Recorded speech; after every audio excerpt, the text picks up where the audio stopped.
Hi hello नमस्कार मंडळी, मी प्रीती कोळपे स्वागत करते माझ्या आजच्या नवीन एका ब्लॉगमध्ये। तर आज मी घेऊन येत आहे तुमच्यासाठी नवीन एक रेसिपी। तर आज मी संडे स्पेशल बनवणार आहे मटन मसाला। तर ते कसं बनवते त्यासाठी व्हिडिओ शेवटपर्यंत नक्कीच बघा।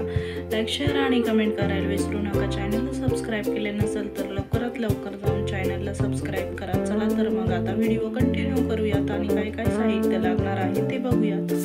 मटन मसाला बनवण्यासाठी मी इथे मटन शिजवून घेतलेलं आहे कुकरमध्ये।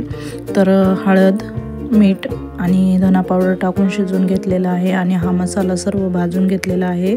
कांदा, खोबरं, डाळ्या, लसूण आणि कोथिंबीर घेतलेली आहे। हे आता आपण मिक्सरला बारीक करून घेणार आहोत मसाला। बघू शकता तुम्ही इथे मी मसाला बारीक करून घेतलेला आहे। एक कांदा कापून घेतलेला आहे। तर तो बारीक चिरलेला कांदा आपण आता तेलामध्ये व्यवस्थित परतून घेणार आहोत। त्यानंतर थोडीशी हळद, गरम मसाला, तरी मसाला, मिरची पावडर सर्व टाकून घेणार आहोत। तर बघू शकता अशा प्रकारे आपल्याला सर्व मसाले तुमच्याकडे जे असेल अवेलेबल ते तुम्ही टाकू शकता। असं काही नाही की मी जे टाकले तेच तुम्ही टाकले पाहिजे। माझ्याकडे जेवढे मसाले होते तेवढे मी टाकलेले आहे आणि नंतर जो घरी मसाला बनवलेला तोही टाकलेला आहे। पुढे बघायला भेटेलच हा घरी बनवलेला मसाला आहे। तर अशा प्रकारे मी सर्व मसाले टाकून परतून घेतलं व्यवस्थित। त्यानंतर जो मसाला बारीक करून घेतलेला मिक्सरमध्ये तो त्यामध्ये टाकून घेतलेला आहे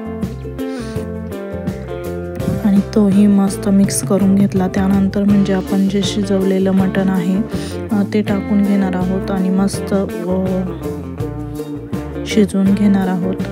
खूप छान तरी असं होतं आणि मटण मसाला करतोय त्यामुळे जास्त रसा बनवणार नाही आहे। बघू शकता अशा प्रकारे आपलं मटण मसाला तयार आहे। तर कशी वाटली रेसिपी हे कमेंट करून नक्कीच कळवा। लाईक शेअर आणि कमेंट करायला विसरू नका। चला तर मग बाय बाय।